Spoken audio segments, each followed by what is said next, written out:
Okay, guys, I am now inside the pilot house. We've got Roger Lelever from Know Your Ships on the right, and Sam Buchanan's on the left. He's one of the captains with JW Westcott, and he's in charge of handling all of GLF's fleet when they're here in the winter. I wanted them to be here and talk to us a little bit about the ship because both of them have way more knowledge than I do. So I'm going to leave it to them to just kind of walk us through a little bit of what this pilot house is about and what it must have been like to just be a part of this historic ship. It's a really, really cool place, and you feel something when you're in here. It's really, really something. So, Sam, get us started and tell us a little bit about the pilot house and about the ship in general. Well, you're on board the Arthur M. Anderson, built 1952 down in Lorain, Ohio. It's been sailing faithfully for the same fleet ever since it was built, and it's kind of unique in that it's retained its original name since it was built. It's most famous for being the ship that was last in contact with the Edmund Fitzgerald before it sank in 1975. So this ship has been sailing along ever since, providing income for the folks that work on it and for their families. And a lot of the guys and I, we sit around sometimes and we look at these older ships and we just think about all the families that the pay had raised and how many college educations were probably paid for and how many houses and cars and all the other things. And these things are a great piece of Americana, and they are, it's just a very nice place to work, and it's a great ship to be on, and a privilege to be able to look after it. And also its a sister next door there, the Philip R. Clark. So, yes, which we love. I'm going to point that out here while we're sitting here. There she is over there. One of the AAA's built, and then the Anderson came right with her there at Lorain. They were kind of built together. I don't know the exact dates and all that, but it's a very nice ship. She's 767 feet long. She's 70 feet wide and 36 feet deep. And this is a AAA class ship, or the other name for them is the Pittsburgh class of ship. Okay. So they're iconic around the lakes. There were 8 of them made in different variations. The 3 that this firm has are the Arthur M. Anderson, the Philip R. Clark, and the Case and J. Calloway. So while they're not identical, they do look alike, and there's differences between them. They're just all around great ships, and they've done a good job for their owners and for their crews over the years. That's amazing. Tell us a little bit about the layout of the pilot house and what's where and how it would function on a daily basis. Well, we have the helm here. This obviously is not the original helm. This is the new and updated version of the helm. That's where the ship is steered from. A lot of folks think that a big ship needs a big wheel, like on the old Mississippi River paddle wheelers, how they had a wheel that was so big that it would actually go through it would penetrate the floor and have to have room for it, and maybe sometimes take 2 people to turn it, whereas everything is automated now, and you could literally turn this whole ship with just your pinky finger. Yeah, if you're, just to put it in perspective, everybody, this is probably about 8 or 10 inches wide, this wheel. Like, it's not even the size of a dinner plate. That's how tiny it is, which is really cool. All right. And we have various navigation equipment. We have most of it covered up because we don't want dust and everything to get on it. Yep. While she's laid up here. Yep. But it retains many of the original equipment. If you look at the nice chrome railing that went around here back in the old days, it used to be brass, but I'm thinking in the 1950s they updated things a little bit and made them a little easier to care for. Tell us about this. Well, that is your compass, your original compass, and I just love the size of it. Balls on the side, isn't that great? Yeah. But it actually has a cover on it too that's made out of brass, but we take that and we store it as the ship's laid up. Oh, okay. We don't want it to grow legs, and it is quite attractive as it goes over the top. I'm sure. Mm-hmm. And the reason that it's on there is to so that the wheelsman actually has a good look at the compass, and it reflects the, keeps the light out of his way there. Oh, so that's cool. And it rotates around too, so. That's amazing. Yep. And then of course we have the engine room telegraph here. Yeah. Some folks call these Chadburns. Yeah. It's like Scotch tape. They go by the brand name, right? Chadburn was actually a brand of engine room telegraph, but cool. Its real name is engine room telegraph. This ship is equipped with bow and stern thrusters. So you have bow thruster control here and stern thruster control here. And you can, of course, switch this from wing control out on there or into the center control, which is right here. Yeah. You have your main whistle here. You have your general alarm bell. You have a telephone you can talk to folks on. This is the main whistle here, guys. Yes. I've seen Captain Hine use it on the wing outside. Yep. Then you and got your marine searchlight radio over here. Yeah, there's the marine radio there. So everything literally, and this would be where the captain would stand and navigate. You can see the steering pole directly in front. Yes. And that's partly why your helmsman would be up a little higher so they could see over top and be able to look out the window. Your rudder angle indicator over there.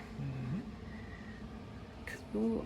And you also have a little windsock out there, so the captain gets a good read on which way the wind's hitting the ship. We also have a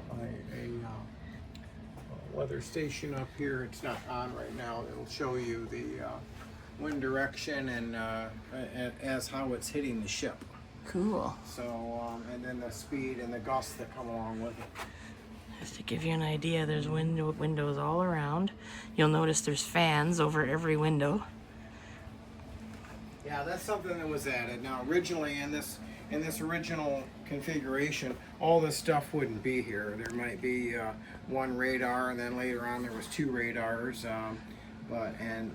With your Ectis machines and all the other the things technology. that you have on here, the technology is really taking up the space in here. And that's the chart table over there. Yes. Well, yes. It's a general table. This is where they can use it for charting, but the actual Table probably is chart back there. table is back there. This is just they keep books and things in here. You have a nice big hand for waving. Oh yeah, look, if you guys have seen, I'm sure you've seen this in the zoo. I took a picture of it earlier, but this is the hand they take out to wave at everybody. How cool is that? This is the actual chart room. This is actually the chart room, and Yeah. all of these drawers contain navigation charts for everywhere that this ship travels, and they have to be updated, even though there's electronic charts and that nowadays, and most of it's used by that. There's still plotting on the paper charts. And it's Now- there as a backup, of course, in case something goes down, it's or a it's there. regulation, and me personally, I like paper charts, and I don't trust electronics, because if you do lose the electronic, then you at least have the paper Something. chart, and you go back to your original ways of plotting things and That makes sense. knowing where you are. Yeah. Now, in its original configuration, this would not have had. It would have had the water fountain here, but there would have been a day bed here for the captain to take a nap on. And if you okay. ever visit the Dawson Great Lakes Museum, you'll be able to see the William Clay Ford's pilot house. It's still pretty original. Okay. It had updated things in it, and it still has its radio direction finder that would have sat over there where that table is. But Cool. you didn't have all this computers and all that stuff back when these things were built, so. Look what's here, guys. The West Pier Drive-In menu. How cool is that? Well, you have to have all the creature comforts. Yep. When you're on here. So. Gotta love it. But there's another marine radio back here that Yeah. can be used back here. They have air conditioning in the pilot house back here. Now it's just a window air conditioner, but it does quite well. Now in the summertime, if this ship is still laid up, we'll have that on to keep the electronics cool. So if you're out on the lake, will like the mates sit here and do reports and things in the Sure. corner? And That's your paperwork area. They update all kinds of things. They do the payroll and all that kind of different stuff for the ship. That's any of cool. the ship's business that goes on back here now. oh, that's cool. Whereas, back in the good old days, that would have been handled in an office downstairs somewhere, or things would have been radioed in. There wasn't all these communications that we have nowadays. So, Very cool. Well, guys, there's your tour of the pilot house of the Arthur M. and Anderson. there's always this important stairway here. This is Oh, the yeah. master's way of getting up here in a quick hurry. Oh, yeah. And again, if you're at Dawson Great Lakes Museum, this stairway will take you down to other exhibits in the museum. So Cool. it's pretty nice. The captain can get up here. Now, there is a door that used to be there, and it's not there now, but there was a door that he could come directly out of his room. He comes out of his office now. So. Cool. Mm-hmm. Well, that's amazing. And the paint differences, there's a few differences in paint over the years, but you've got original radiator covers, and now this built was not built with bridge wings on it. Most of the AAA's, so there was just the railing here. This is about as far as you could go if you needed to look out. Oh, I didn't know that. They can actually go out here and control things. Yeah, I knew that was there. I just didn't. I thought it was always there. Probably see when the captains are handling these boats. Yeah, they're out here. He's got his rudder angle indicator, and how much amp draw the bow and stern thruster's using.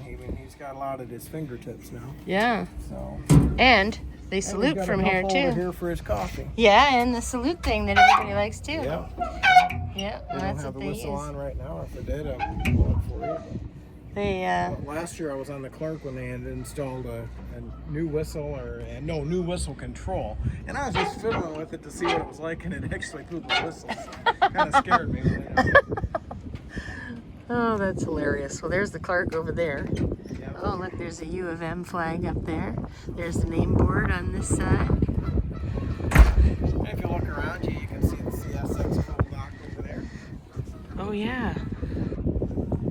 And looking around, that little area of Toledo over there is called Point Place. If you ever have a chance to go up Summit Street there, they got the Fritzy Freeze, which is pretty cool. They got the best ice cream, I think, in Toledo.